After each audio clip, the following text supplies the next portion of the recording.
चल नगर में मैया मैया गुजो पूरा शहर में।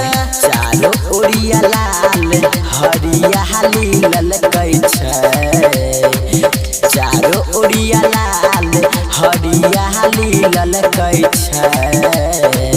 देखै छियै माटि के मूर्तिया ओही में सरस्वती झलकै छै।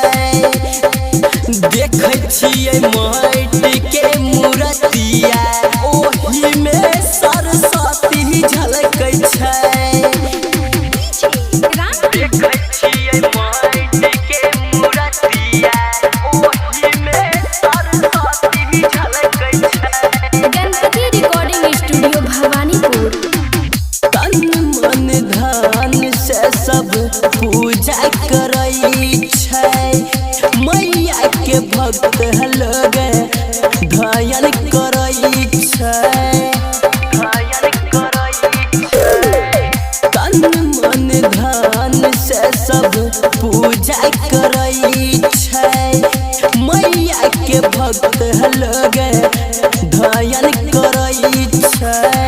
चढ़बै वाला जल लोटा से छलकै छै, चढ़बै वाला जल लोटा से छलकै छै।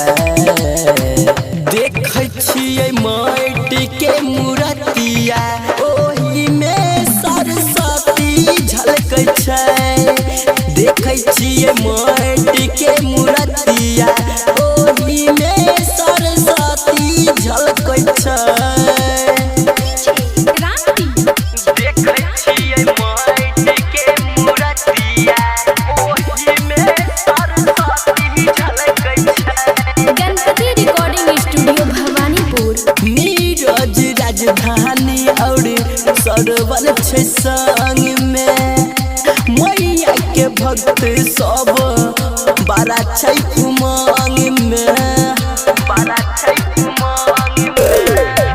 नीरज राजधानी और सरवन छै संग में, मैया के भक्त सब बड़ा छै उमंग में।